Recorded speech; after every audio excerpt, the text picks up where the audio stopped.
Bien, regresamos con el economista de la Universidad Pacífico, Gustavo Yamada, para hablar sobre crecimiento económico y desigualdad.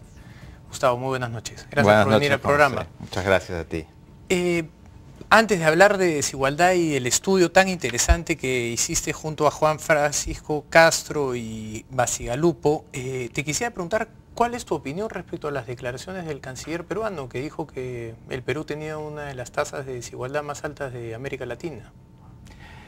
Mira, es una verdad que está cambiando, ¿no? Es cierto que América Latina ha tenido históricamente tasas relativamente elevadas de desigualdad y en ese sentido el Perú no se ha escapado de esa tendencia.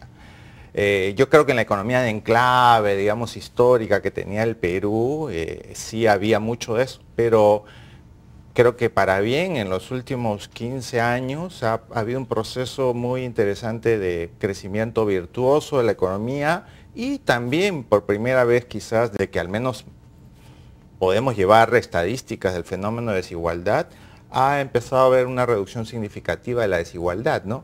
Gracias a que el crecimiento ha sido bastante extendido a nivel geográfico, ya no solo tradicionalmente Lima y algunos enclaves, sino todo el país, a nivel de distintos grados de calificación de la fuerza laboral, ya no solo los profesionales, digamos, de clase media alta o el sector empresarial, sino también clases medias y sector obrero calificado, no calificado, o sea, ha sido bastante extendido, ¿no?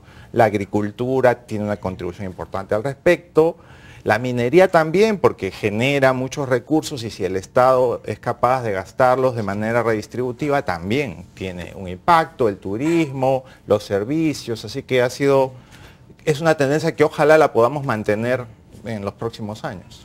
Una de las ventajas de tu estudio es que cubres no solo crecimiento, desigualdad, sino también el mercado laboral, entiendes perfectamente los canales de transmisión y hay una gráfica sobre el coeficiente de Gini que te pediría nos las expliques de cómo ha evolucionado la desigualdad en los últimos 15 años.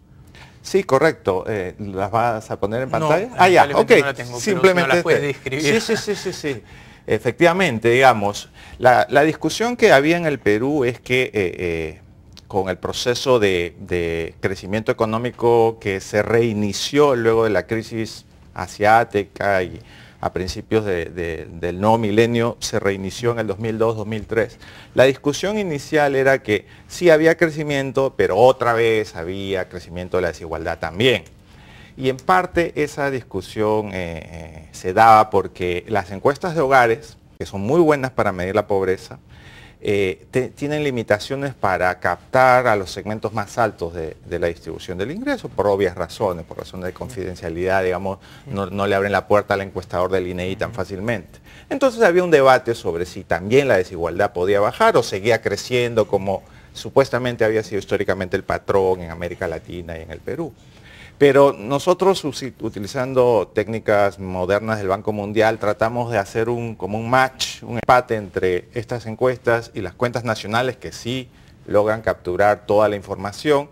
Y entonces, en los últimos 6 años sí hemos encontrado que también la desigualdad ha empezado a disminuir, ¿no? Entonces es un caso que el propio Banco Mundial y otros organismos ha empezado a mostrar como un ejemplo interesante donde sí es posible conciliar objetivos de crecimiento y de redistribución. Dos mediciones distintas de desigualdad plantean ustedes. Una es de ingresos y la otra es de consumo. ¿Nos podrías contar un poco cuáles son las diferencias? Sí, lo que sucede es lo siguiente, que en estratos muy bajos de la población, digamos, la posibilidad de capturar bien sus ingresos regulares a través de una encuesta es muy difícil porque el hombre cachuelea, la mujer sale al mercado, hay días que tiene ingresos, días que no tiene tanto ingreso. Entonces cuando tú le preguntas cuánto de ingresos regularmente tiene, la verdad no tiene la respuesta tan clara. Pero en cambio si tú le empiezas a preguntar por sus ítems de consumo, eso sí son, digamos, patrones más regulares, y entonces puedes recordar mejor y tú puedes capturar mejor los gastos, el consumo, y por eso, de hecho, la medición de pobreza se hace con esta distribución de consumo más que de ingresos, porque tú quieres captar bien, ¿no? Realmente cuánto es el bienestar de la familia objetivo a través de la adquisición de una canasta básica de consumo. La CEPAL en un anuario estadístico del 2010 para América Latina, sitúa el índice de Gini, que se refiere al coeficiente de Gini, del Perú en 0,46 y es el segundo mejor coeficiente solo después de Uruguay. Explícanos primero qué es el coeficiente de Gini, ¿para qué sirve? Bueno, esto a mis alumnos de Economía 2 les digo, ¿no?, que no solo hay que saber de PBI y de PBI per cápita, que ya, digamos, casi toda la población relativamente informada ya tiene en su cabeza, sino que también el tema de la desigualdad hay que saber, ¿no?, porque es un tema de discusión pública. Uno opta en una elección presidencial, regional, local, por candidatos que ofrecen más, menos de estos temas. Entonces el coeficiente de Gini lo que intenta es, desde el valor de 0 hasta el valor de 1, medir el grado de desigualdad económica de una sociedad. Entonces, mientras más cercano a 0, más igualitaria es la sociedad, y mientras más cercano a 1, más desigual la sociedad. Entonces, América Latina en promedio siempre ha tenido indicadores por encima de 0.5, 0.6, lo cual lo situaba en uno de los niveles más altos del mundo, junto con África.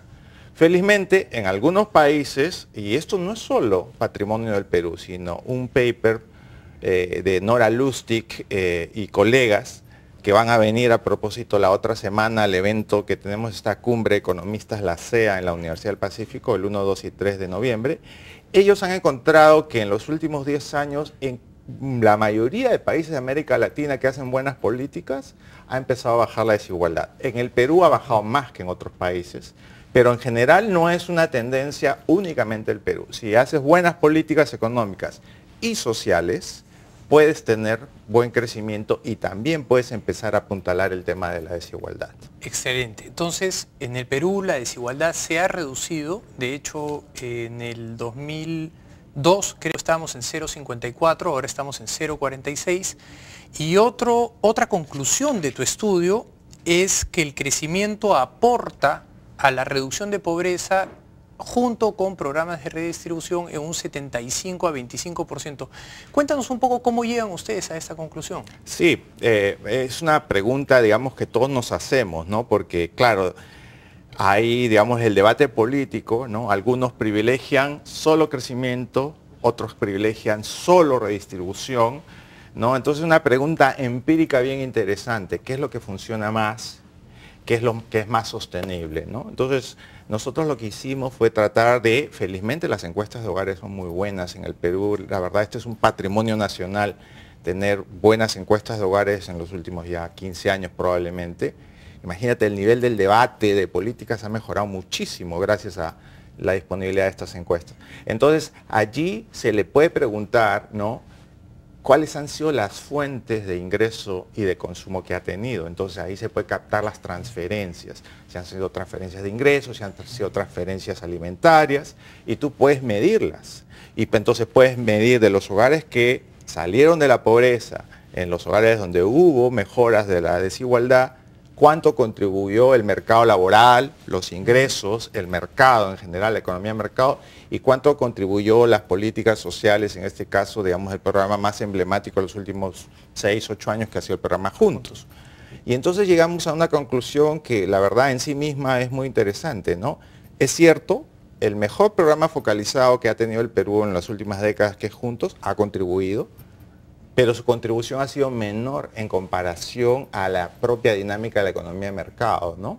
Y sin depender de presupuesto público, sino de la propia generación de ingresos que el propio mercado laboral te brinda. Y eso es una conclusión interesante, porque es muy difícil, digamos, la conclusión sería que realmente es muy difícil hacer redistribución y ganancias sólidas contra la pobreza y la desigualdad a punta de redistribución. Necesitas crecimiento económico, ¿no? Porque esa es la vía más segura por la cual los hogares generan más ingresos y salen de la pobreza. Por supuesto que ese estudio también lo que mostraba es que mientras más alejado estás del mercado, más difícil te es, ¿no?, reducir la pobreza. Más difícil es agenciarte de tus propios recursos para salir de la pobreza. Entonces ahí la labor del Estado es importante, ¿no es cierto?, para acercar la economía de mercado, el capital humano, a esas poblaciones que están muy alejadas de la economía moderna. No tengo tiempo para más, pero tengo muchísimas preguntas en la cabeza, así que te vamos a tener que obligar a venir una vez más para Encantado. ayudarnos porque queda muchísimo por conversar. Ok, Te agradezco encantado. mucho la visita, ¿Cómo Gustavo. no? Bien, vamos a nuestra última pausa. Regresamos.